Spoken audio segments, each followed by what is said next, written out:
नमस्कार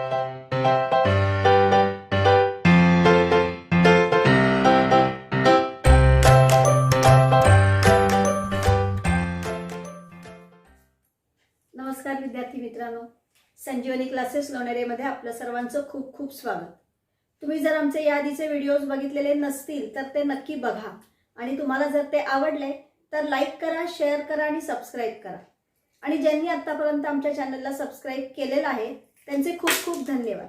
चला तर मग आपण बघतो आहोत M2 चा 3rd चॅप्टर सर्कल. सर्कलमध्ये आपण बघतो आहोत प्रॉब्लेम सेट 3. त्यामधलं 19th सम आता आपण बघूया. फिगर दिलेली आहे त्यांनी. फिगर मध्ये काय दिले बघा. In figure circles with centre C and D touch internally at point E. म्हणजे C आणि D सेंटर असलेले दोन सर्कल्स आहेत, इंटरनली टचिंग सर्कल्स आहेत आणि E हा आहे त्यांचा point of contact. D lies on the inner circle. आता इथे ही सगळ्यात मेन कंडिशन काय आहे बघा. हे जे इनर सर्कल आहे, हे इनर सर्कल आउटर सर्कलचं जे D हे सेंटर आहे, या सेंटर मधून पास होते. म्हणजे हे जे आउटर सर्कल आहे, या सर्कलचा सेंटर D हा या इनर सर्कल वरती आहे. Okay. Next, chord EB of the outer circle intersects inner circle at point A. आता सेगमेंट EB ही कॉर्ड आहे या आउटर सर्कलची आणि ती या इनर सर्कलला A या पॉइंट मध्ये इंटरसेक्ट करते. आपल्याला प्रूव्ह करायचे seg EA congruent to seg AB. Seg EA is congruent to seg AB. म्हणजे EA आणि AB हे दोन्ही कॉन्ग्रुएंट आहेत हे आपल्याला दाखवायचे. ओके. मग याच्यासाठी आपल्याला करावं लागेल कन्स्ट्रक्शन. मग इथे आधी मी कन्स्ट्रक्शन लिहिते.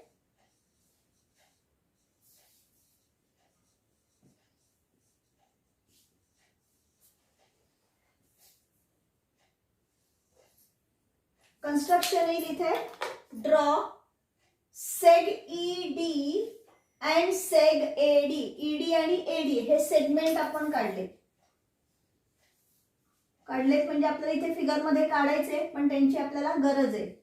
Draw सेग ED and सेग AD. ED आणि AD हे दोन सेगमेंट आपण काढून घेऊया इथे.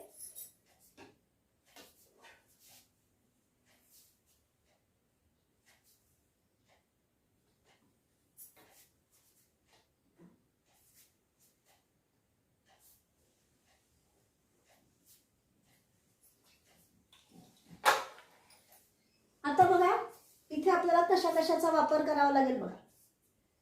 C आणि D हे सेंटर्स ऑफ टचिंग सर्कल्स आहेत. E हा आहे त्यांचा पॉइंट ऑफ कॉन्टॅक्ट. म्हणजे टचिंग सर्कलच्या थिअरमने हे तिन्ही येणार कोलिनियर. बरोबर. हे फर्स्ट ऑफ ऑल आपल्याला लिहावं लागेल. त्यानंतर E आणि D हे दोन्ही पॉइंट सर्कल वरती आहेत. म्हणजे सेगमेंट ED हा झाला इनर सर्कलचा डायमीटर आणि मग डायमीटरने सर्कल वरती एक्सटेंड केलेला अँगल आहे EAD. मग डायमीटरने सर्कल वरती एक्सटेंड केलेला अँगल हा राईट अँगल असतो. म्हणजे A अँगलचं मेजर येणार 90 डिग्री. ओके. ते 90 डिग्री आलं याचाच अर्थ काय. ज्या वेळेला जिथे 90 डिग्रीचा अँगल तयार होतोय त्या ठिकाणी त्या दोन लाईन किंवा सेगमेंट हे एकमेकांना परपेंडिक्युलर असतात. बरोबर. म्हणजे इथे येणार DA is perpendicular to EB. बरोबर. मग आता DA परपेंडिक्युलर टू EB आहे पण EB म्हणजे काय आहे. आउटर सर्कलची कॉर्ड आहे. बरोबर. म्हणजे त्या कॉर्ड वरती परपेंडिक्युलर आहे. मग आपल्याला माहिती आहे perpendicular drawn from centre of a circle to a chord bisects the chord. म्हणजे हा DA जो परपेंडिक्युलर आहे हा EB ला बायसेक्ट करतो म्हणजेच त्याचे दोन इक्वल पार्ट्स करतो. म्हणजे EB सेगमेंटचे दोन पार्ट झाले EA आणि AB. तेच आपल्याला दाखवायचे seg EA congruent to seg AB. Okay. अतिशय सिंपल प्रूफ आहे. चला लिहूया आपण. फर्स्ट पॉइंट येणार C and D R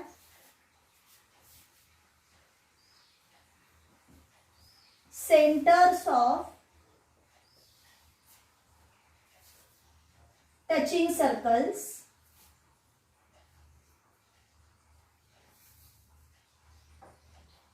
and E is their point of contact.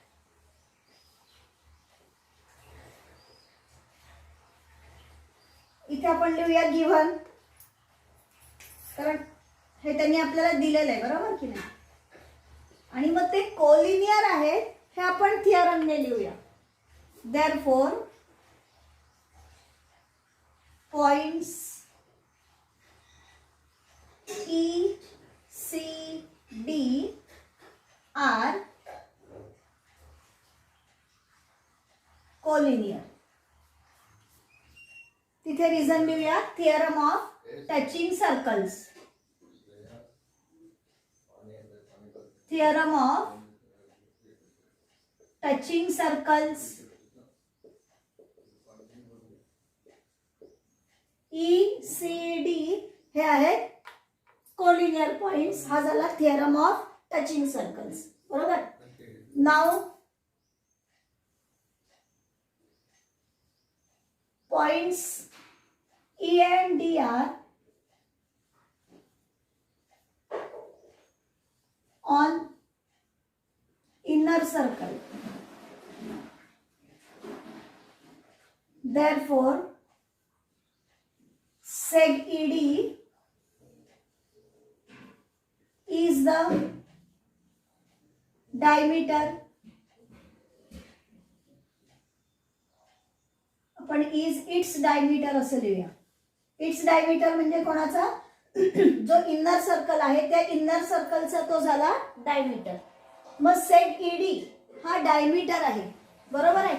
मग आता इथे लक्षात ठेवायचं आहे की अँगल ई ए डी हा जो आहे हा या डायमीटरनी सर्कल वरती एक्सटेंड केलेला अँगल आहे बरोबर. मग आता इथे आपण लिहूया point A is on the circle. Point A is on the inner circle. आता तुम्ही म्हणाल हे कुठे दिलेलं आहे, पण बघा त्यांनी असं दिलेलं आहे की सेग EB intersects inner circle at point A. मग तो सेगमेंट जर का या इनर सर्कलला ए पॉइंट मध्ये इंटरसेक्ट करतोय म्हणजे पॉइंट ए हा जो आहे तो या इनर सर्कल वरती आहे बरोबर. म्हणून इथे पण आपण लिहूया गिवन. मग आता इथे आपण हा डायमीटर आहे सांगितलं आणि ए हा पॉइंट सर्कल वरती आहे असं सांगितलं. म्हणजे आता आपण लिहू शकतो ई ए डी हा डायमीटरने एक्सटेंड केलेला अँगल आहे बरोबर.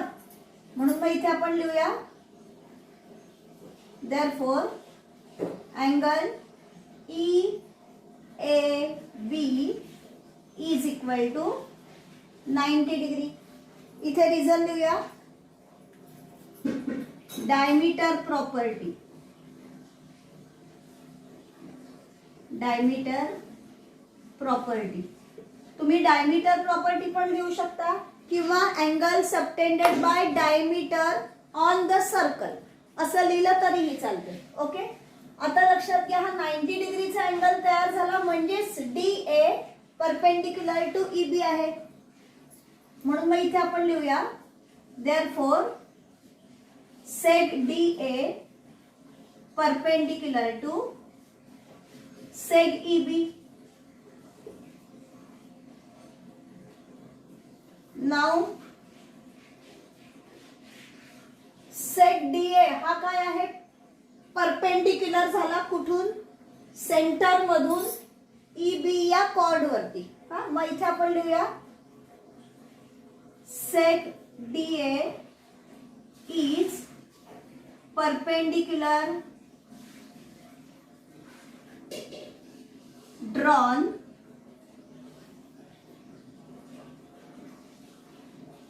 from center D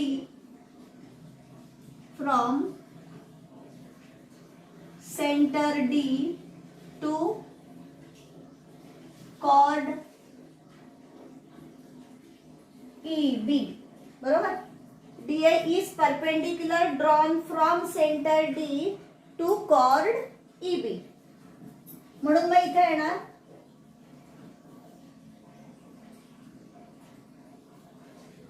perpendicular drawn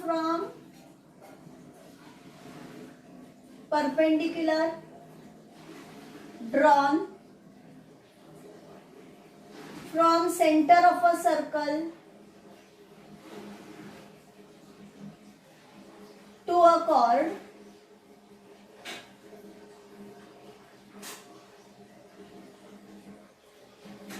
bisects the chord.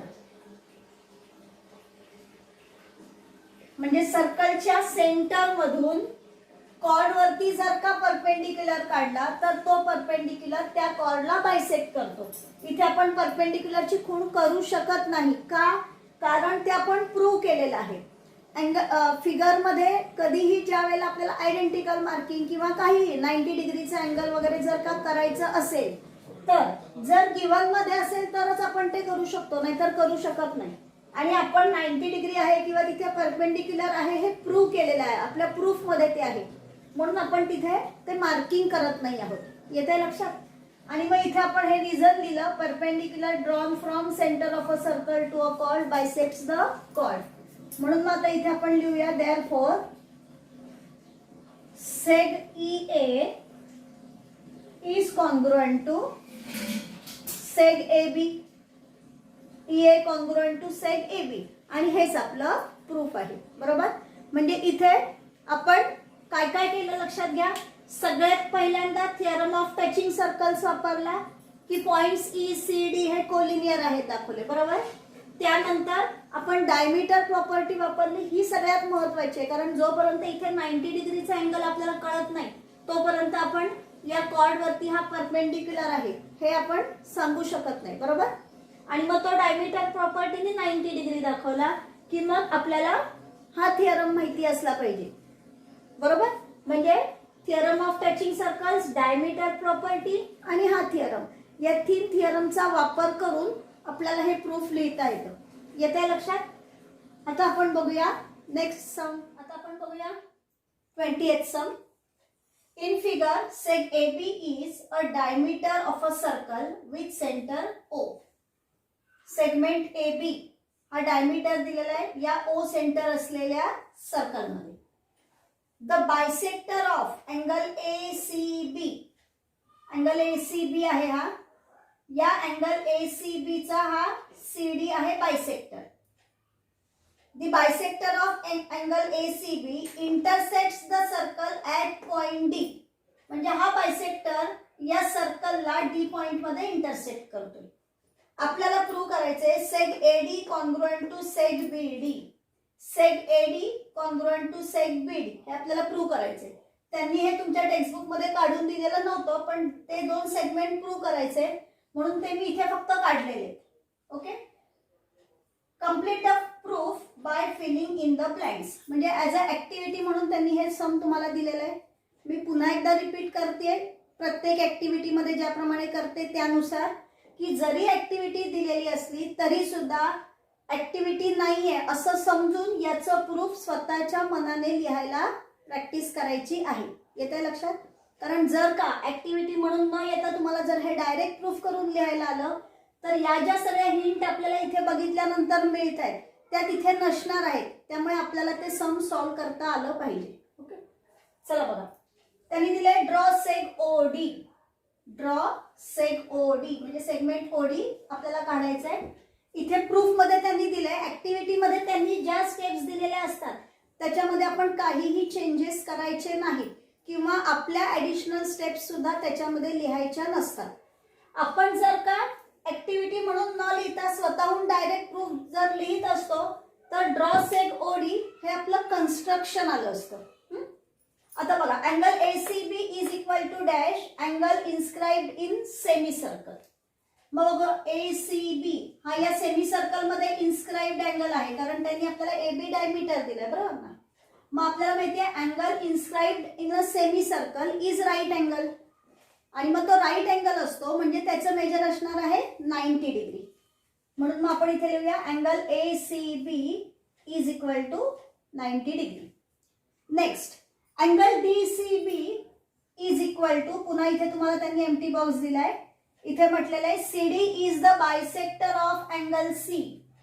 CD is the bisector of angle ACB म्हणजेच अँगल C.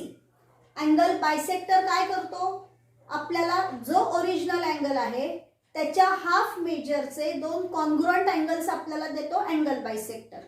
बरोबर. मग जर का ओरिजिनल C अँगलचे मेजर 90 डिग्री आहे म्हणजे DCB आहे हा त्याचा हाफ मेजरचा अँगल, कारण तो अँगल बायसेक्टरमुळे आपल्याला मिळालेला आहे. म्हणजे त्याचं मेजर असणार आहे 45 डिग्री. हाफ मेजर तुम्ही कसं काढणार, 90 डिग्रीला 2 ने डिवाइड केलं की तुम्हाला हाफ मेजर मिळणार. लक्षात ठेवा, कुठल्याही नंबरचा हाफ हवा असेल तर 2 ने डिवाइड केलं की आपल्याला त्याची हाफ व्हॅल्यू मिळते. Measurement arc DB is equal to empty box inscribed angle theorem. आता आपल्याला इन्स्क्राइब्ड अँगल थिअरम वापरायचं आहे. त्यांनी म्हटलंय मेजरमेंट आर्क DB. ओके. मग आता आर्क DB बघा, आर्क DBचं मेजर तुम्ही कसं काढाल, हा इथे आहे आर्क DB. मग या आर्क DBच्या समोर अँगल आहे अँगल DCB, आणि त्यांनी इन्स्क्राइब्ड अँगल थिअरम रिझन लिहिलेलं आहे. म्हणजे आपल्याला इथे इन्स्क्राइब्ड अँगल थिअरम वापरून याचं मेजर लिहायचंय.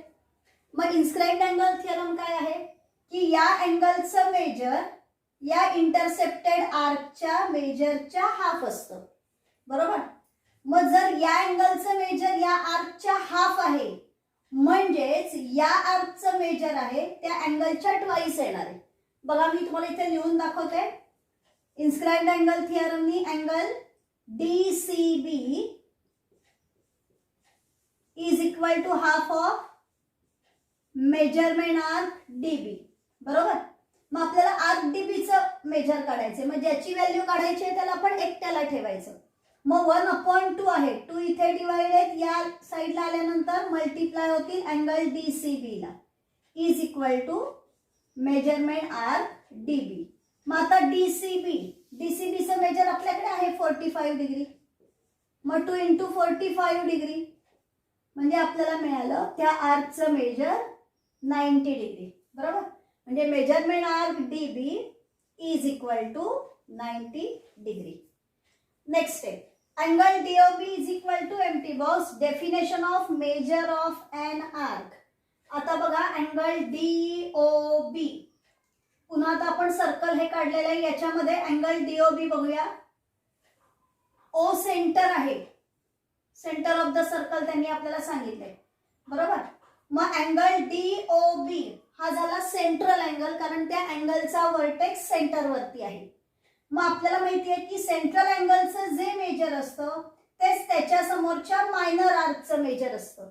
मग मायनर आर्कचं मेजर आपल्याकडे मेजरमेंट आर्क DB 90 डिग्री आपल्याला मिळालेले आहे. मग जर आर्क DBचं मेजर 90 डिग्री आहे म्हणजे या सेंट्रल अँगल म्हणजे DOB याचं मेजर पण येणार 90 डिग्री.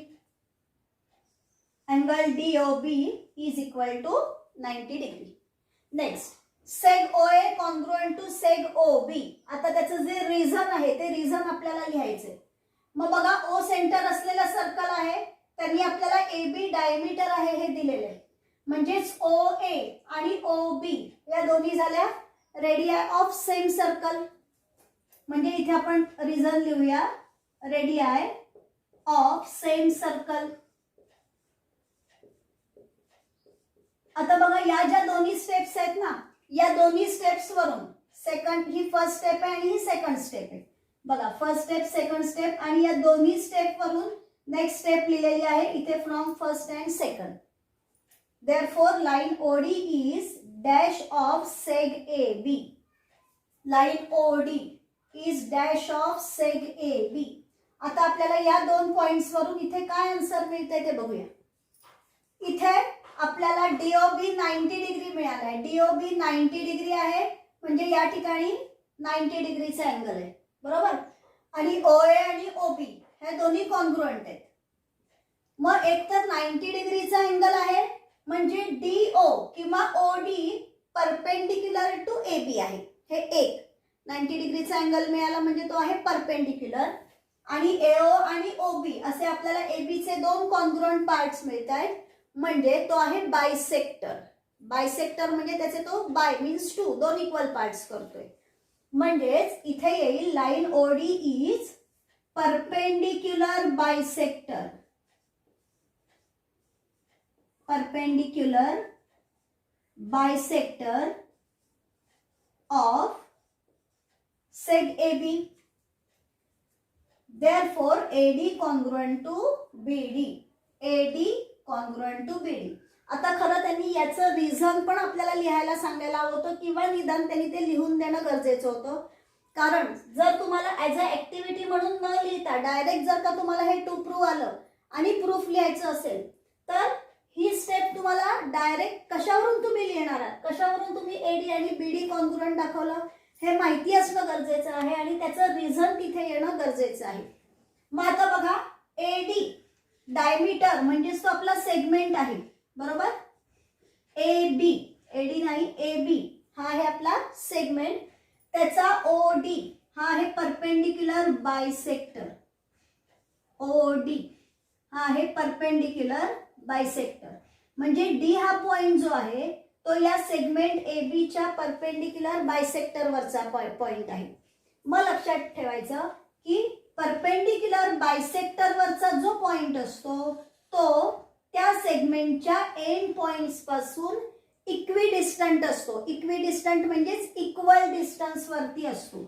म्हणजे D या पॉइंटचं A पासूनचं डिस्टन्स आणि D या पॉइंटचं B पासूनचं डिस्टन्स हे दोन्ही डिस्टन्स कसे असणार आहेत, इक्वल असणार आहेत. हा आहे परपेंडिक्युलर बायसेक्टर थिअरम जो तुम्ही 9th स्टँडर्ड मध्ये शिकलेले आहात. त्यांनी याचं रिझन इथे दिलेलं नाहीये त्यामुळे ऍक्टिव्हिटी मध्ये तुम्ही ते लिहायचं नाहीये. पण प्रूफ म्हणून तुम्हाला जर लिहायचं असेल तर त्याचं ते रिझन लिहावं लागेल. म्हणून मी रिझन फक्त इथे रेड पेननी लिहून ठेवतेय. Perpendicular bisector theorem. Perpendicular bisector theorem तुम्हाला माहिती असेल तरच तुम्ही ही जी लास्ट स्टेप आहे ही लास्ट स्टेप लिहू शकणार आहोत. बघा म्हणजे जर का तुम्हाला ऍक्टिव्हिटी म्हणून न लक्षात ठेवता जर का ॲज अ प्रूफ म्हणून हे प्रूफ लक्षात ठेवायचं असेल तर कशा कशाचा वापर आपण केला. सगळ्यात पहिल्यांदा इन्स्क्राइब्ड अँगल थिअरमचा आपण वापर केला. त्याच्यानंतर हा अँगल बायसेक्टरमुळे हा अँगल आपल्याला मिळाला बरोबर. इथे सुद्धा आपण इन्स्क्राइब्ड अँगल इथे डायमीटर प्रॉपर्टी किंवा angle inscribed in a semicircle is of 90 degree ही झाली corollary of cyclic quadrilateral theorem. त्याचा इथे आपण वापर केलाय. इथे इन्स्क्राइब्ड अँगल थिअरमचा वापर केलेला आहे आणि परपेंडिक्युलर बायसेक्टर हे आपल्याला दोन्ही या स्टेप वरून इथे परपेंडिक्युलर बायसेक्टर आहे हे दाखवता आलं पाहिजे. आणि मग परपेंडिक्युलर बायसेक्टर थिअरम म्हणजे डायमीटर प्रॉपर्टी त्याचा एक वापर करायचा आहे, इन्स्क्राइब्ड अँगल थिअरमचा वापर करायचा आणि परपेंडिक्युलर बायसेक्टर थिअरमचा. ह्या तिघांचा वापर करून तुम्ही याचं प्रूफ लक्षात ठेवू शकता. येते लक्षात. या व्हिडिओमध्ये आपण इथेच थांबणार आहोत. पुढचे सम्स घेऊन भेटूया पुढच्या व्हिडिओमध्ये.